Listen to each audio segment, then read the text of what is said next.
Please, could you kindly switch off the mobile phones?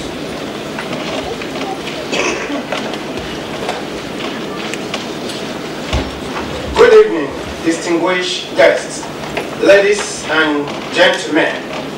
Thank you for joining us this evening to present the Freedom of the Borough Awards.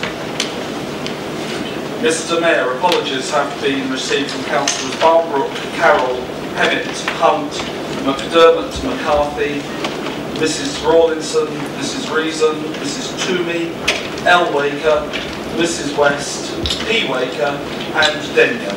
Mr. Chair, Mr. Mayor, can I suggest a general amnesty for all absentees, because there's a pretty lurgy going around the borough again, and I think you yourself got a touch of it, so keep well away from me, please. Keep well away from me, that's fine. Is that correct?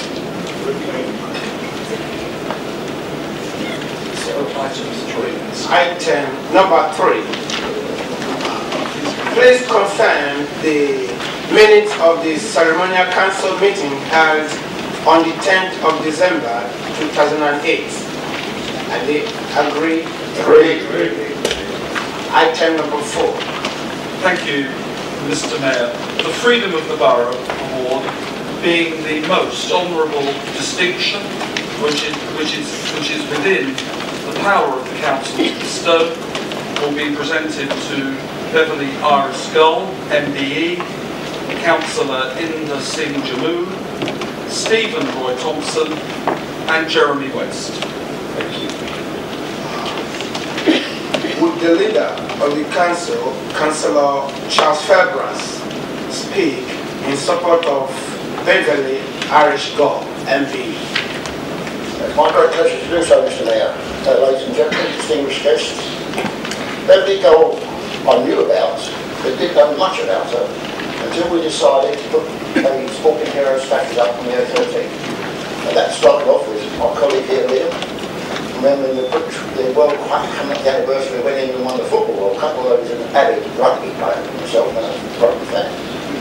And we decided, and it was all about Bobby Moore. So we decided to look a bit further afield, because if you look at the history of Barking and Dagenham, with our separate boroughs, and indeed when they were co-joined, we have a long tradition of sporting people coming to borough. 3 captains at least. There was Beverly, and very few of them knew a distinguished record, which you'll see in the brochures you've got. And Jason Leonard, the most capped English player, and Alf Ramsey, who of course was manager of England in the World Cup. But when we started looking at Beverly's record, and I don't know if you've seen or been down the A13 from the east of the borough, you'll see these marvellous figures standing proud in the air. And indeed, Beverly's sitting there, the lady there, in a wheelchair, holding up her 3 Paralympic medals. But that wasn't all she did. A swimming career spanning some 7 years in competitive swimming. 41 gold medals, 13 silver and 3 bronze. 41 gold medals. Paralympics in South Korea, 1998, 3 gold medals for Great Britain. The Paralympics in Barcelona, 4 silvers and 1 bronze. And in her career, a total of 13 world records. Now, if that had been today, it would have been Dame Beverly Gold. In my view, and it's not too late for the stage to be rectified.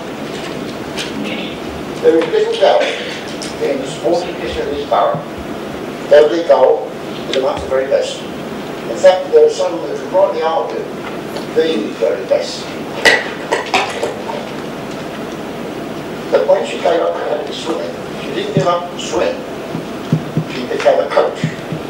And I think perhaps that's the most important part of her work, her career. Not only was she came because she overcame her disabilities, she then started to work with other people. And she didn't just confine herself to those people who've got a physical disability. She started helping those with learning disabilities. Very important. Swimmers with learning disabilities, swimmers with physical problems, all benefit from her patient encouragement and coaching. And many of those went on to represent their countries.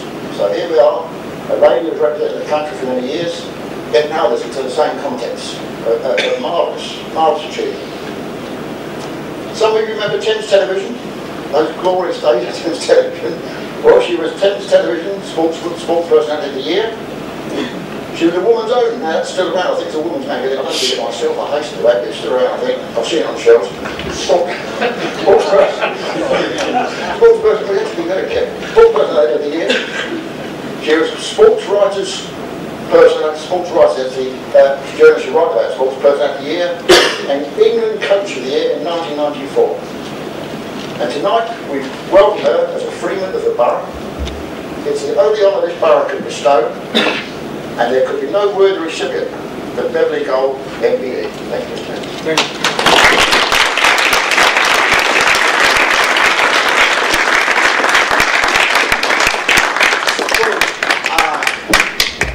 Beverly Gold, come forward now, please.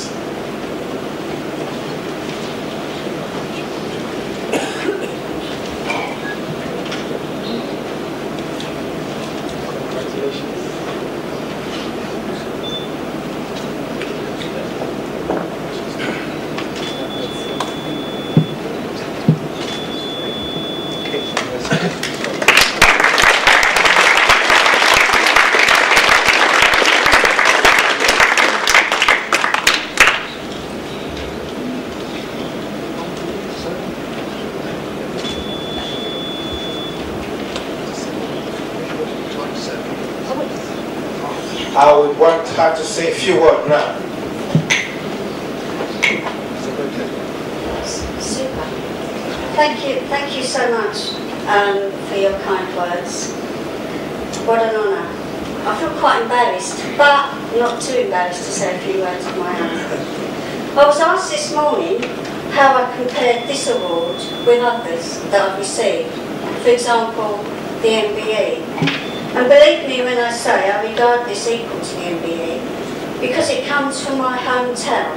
It comes from the people that supported me throughout my swimming career. But to some extent, I feel a bit of a fool sitting here collecting this wonderful accolade because all I did was to follow my dreams and had lots of fun doing it. I wanted to raise the profile of swimmers with disabilities within this borough, and I also wanted to go to Korea in 1988 to represent my country. But you know, there's nothing different or special about me. That tribute must surely go to my husband who supported me through the ups and downs of my career, my family and friends who looked after my children, which enabled me to go to compete, to the councillors that I know supported me throughout my swimming career all those years ago, and particularly to the late Jack Thomas, who was a great support to me. And also not forgetting the residents of this borough who bought raffle tickets, which paid for my flight ticket to Korea, because in those days there were no funding for disabled sportsmen and women. So to everybody there, I thank you so much for helping me realise my dreams and supporting me and having confidence in my abilities. And I'd just like to say thank you very much for this wonderful honour.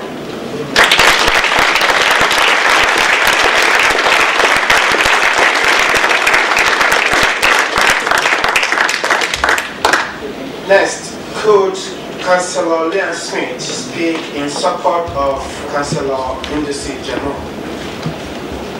Thank you, Chair. It's a great privilege and honour to be able to nominate Inder Singh for this award.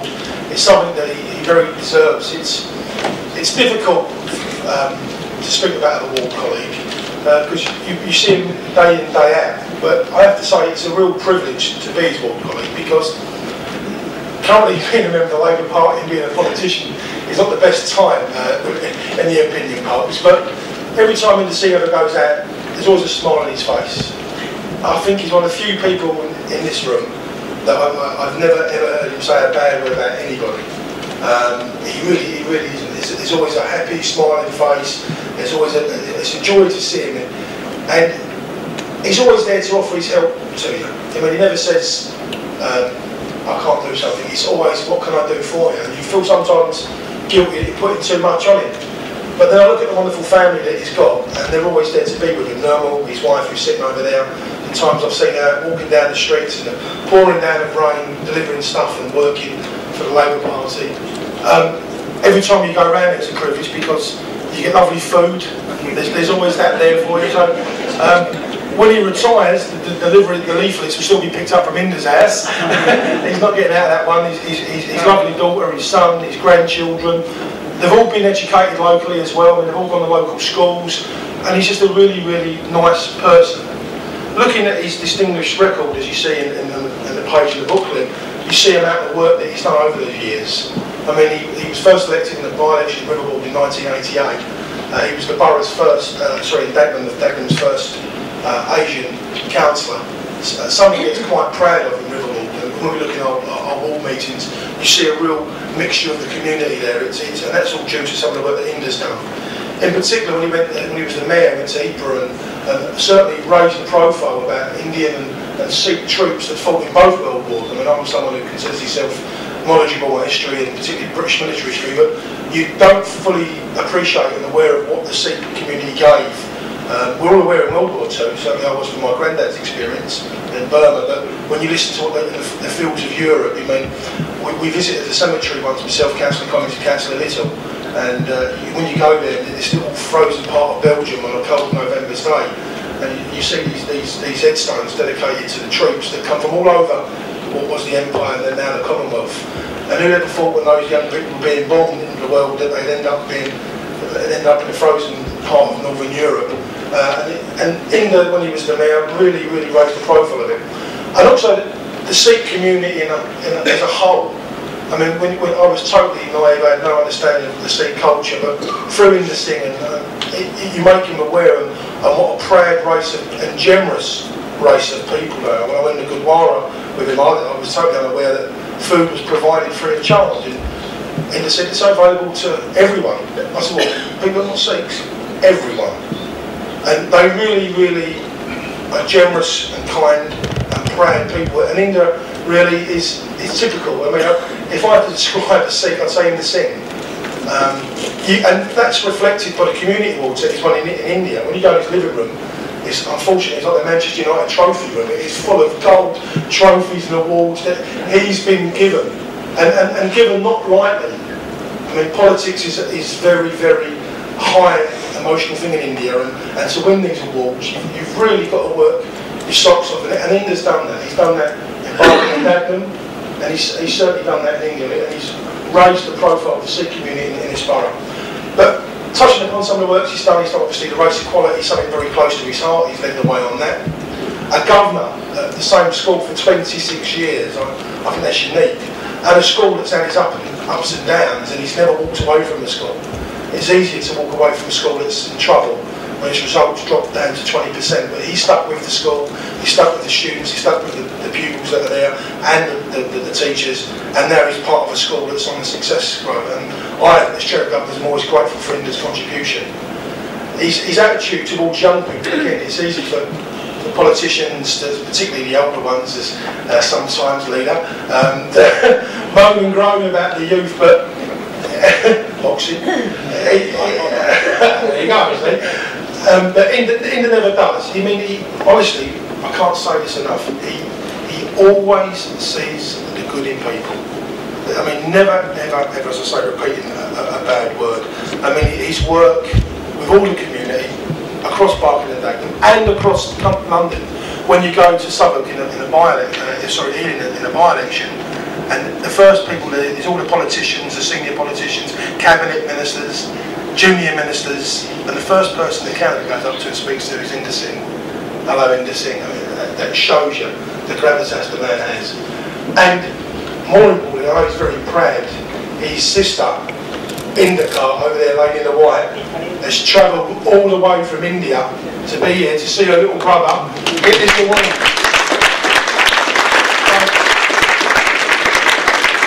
On behalf of all the people here tonight and the council, and certainly the Labour Party, we're very, very indebted to Inder Singh, and I hope he continues to serve the people of the borough for many years to come.